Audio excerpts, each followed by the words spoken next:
I used to believe the path of a warrior was all about glory and conquest. That to be Maharlika was to be feared. I can still feel the weight of my first practice callus, the smell of iron and wood, and that arrogant pride swelling in my chest after a training skirmish. I remember standing over a defeated friend, gasping for air, not from exhaustion, but from the raw thrill of dominance. To my young mind, that was power. That was everything a warrior was supposed to be. But when I looked up at my father, a seasoned Maharlika whose name carried the respect of our whole barangay, I didn't see pride in his eyes. I saw concern. He saw a boy chasing a ghost, chasing glory, and completely missing the spirit of his duty. He knew I had a huge lesson to learn. A Maharlika's strength wasn't for taking land, but for defending it. It wasn't about seeking personal fame, but about upholding the honor of your home, your family, and your Datu. When I wrote this opening, I realized how universal this misunderstanding is. A lot of us grow up thinking strength is about domination, not responsibility. This part is personal to me because it mirrors how many of us, at some point, confuse ego with purpose. My father, Lakan, was a man carved from the earth and the sea. By day, he was a farmer, his hands calloused from the soil that fed our community, and his laughter was as common as the sea breeze. But when he trained, he transformed. He moved with a purpose that was both beautiful and terrifying, a living piece of a tradition stretching back for generations. I wanted to be just like him. Or so I thought. "You fought with your gut, Kayan," he told me one evening, his voice calm as he cleaned his kampilan, its long blade gleaming in the firelight. "There's fire in you. But fire without a purpose just burns itself out. It doesn't forge steel." I bristled. I was strong. I won. "You were reckless," he corrected gently. "You fought for the win." A Maharlika fights for the reason behind the win. Do you know what that is? With all the arrogance of youth, I answered, "To bring glory to our Datu, to expand our lands, to be known and feared." My father stopped his work and just looked at me. His gaze was so intense it felt like he was seeing right into my soul. "No, my son. That's the way of a raider, a pirate. That isn't our way. To understand what it means to be Maharlika, you have to first understand our world." He began to explain our society, not like a lesson, but like a story. At the very top is our Datu, the chief, from the noble Majanu class who guide us. We, the Maharlika, are the warrior class, the freemen who serve as their loyal soldiers, a shield for our community. Below us are the Timawa, the common freemen who are the economic heart of the barangay, the farmers, fishermen, and artisans. Their taxes and tributes support the Datu and our community. We Maharlika are exempt from these taxes, not because we're better, but because our tribute is paid with service, with our readiness to bleed for our home. And at the bottom are the Alipin, those who serve others to pay debts, living in a complex system of obligations that's a far cry from the simple slavery I imagined. Each class has its place, its purpose. Our purpose, my father stressed, is service, not subjugation. This section matters to me because it challenges modern assumptions. We often project today's ideas onto the past, but pre-colonial society was more nuanced than we're usually taught. Writing this made me appreciate how deeply responsibility, not privilege, defined status. Over the next few months, my training changed.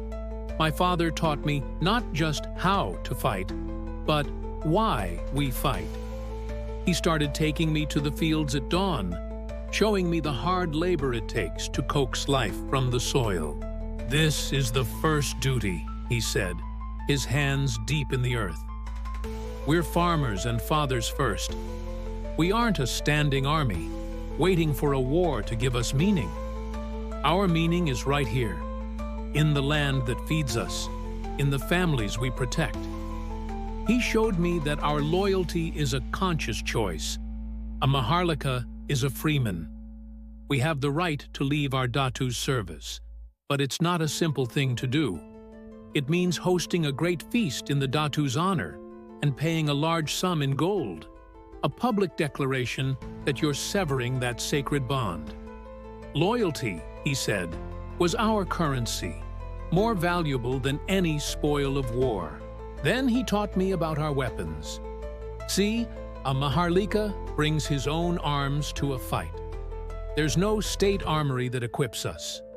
My kalis, my spear, my shield, they are my responsibility, an extension of my body and my commitment. You care for them as you care for your own brother, he'd say. For one day, they may be all that stands between your brother and his death. War, he explained, is a necessary evil sometimes, not a way of life. We fight to defend our shores from pirates. We launch raids to answer an insult, restore balance, or build a reputation that warns off future attacks. The spoils of these conflicts, the ganima, are shared among us. A portion goes to the Datu, and the rest is divided among the warriors. It isn't treasure born of greed, but a reward for honorable risk that helps our families prosper. So which part of this code of honor hits home for you? The idea of being a farmer first, or the personal responsibility for your own gear? Let me know down in the comments. This, for me, was the hardest lesson. All the stories I'd ever heard were about grand conquests and building empires. My father dismantled those myths piece by piece. "We aren't empire builders," he declared one night, his voice full of conviction. "There's no glory in conquering a people who have done you no harm.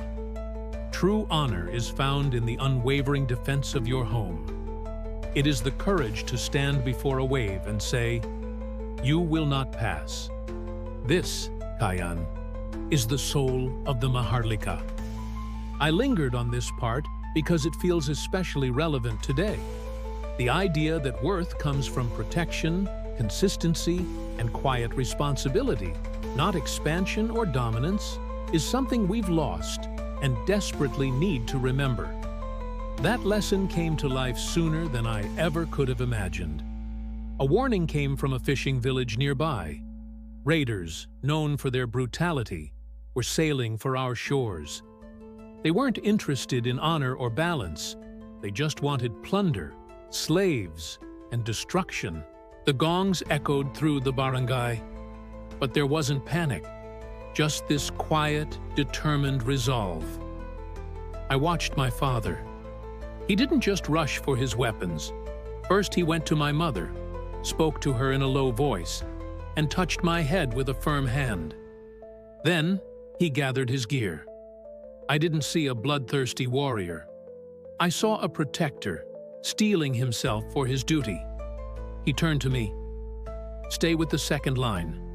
Protect the elders and children. Use your spear. Don't break formation." My heart hammered against my ribs. This wasn't a training skirmish. The air didn't smell like practice. It smelled of salt, sweat, and fear. As the raiders' boats scraped onto our sand, a terrifying cry erupted. They were a chaotic storm of screaming men, armed with crude, deadly weapons. Our Datu stood at the front, and beside him were my father and the other veteran, Maharlika. They were a wall. They didn't charge wildly. They held their ground, shields interlocked. Their movements were precise, economical, and devastating. They weren't driven by rage, but by a focused purpose. For every step the raiders took, they paid a heavy price. From my position, I saw it all. I saw my father moving, not to kill, but to defend.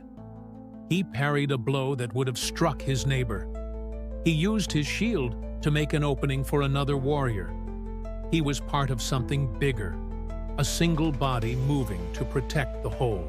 Then, a small group of raiders broke through the flank, heading straight for the people I was supposed to guard.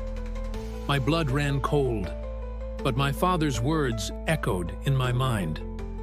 Don't break formation. Protect. I planted my feet, leveled my spear like I'd been taught 1,000 times, and screamed a challenge. It was a boy's scream, thin and reedy, but it was filled with the spirit of my ancestors. When the raider charged, I didn't think of glory. I thought of my mother's face. I thought of the children cowering behind me. I thought of my father's words. This is the reason behind the win. I didn't meet his charge with reckless abandon, but with the steady resolve of a defender. It was my first true test, and I held the line. When the battle was over and the raiders were driven back to the sea, my father came to me. He was wounded, his arm wrapped in a blood-soaked cloth, but his eyes were shining with something I'd never seen before. It was pride. He placed his hand on my shoulder, its weight both a burden and a blessing. Today, he said, his voice thick with emotion, you weren't just a warrior. Today, you were Maharlika. This scene was the emotional core for me. The shift from fighting for yourself to standing firm for others is subtle, but it's everything. That moment, choosing to hold the line, defines what real courage looks like. I finally understood. Growing up, Maharlika wasn't about learning to conquer others, but about conquering the selfish pride in yourself. It was about understanding that a warrior's greatest legacy isn't the fear he inspires, but the peace he secures for his people. This spirit of community defense, of resilience, of being a protector first, it's a legacy that echoes through the archipelago to this day. It's a vital part of the Filipino identity, a reminder that our ancestors weren't passive victims, but proud, self-reliant defenders of their own world. The stories of our ancestors are written in the land, the sea, and in our very blood. If you want to keep exploring these powerful histories with me and reconnect with the roots of this incredible culture, make sure you subscribe and join the community. Thanks for watching. Writing this felt less like storytelling and more like remembering. These values didn't disappear. They were just buried. If this story resonated with you, it means those roots are still very much alive.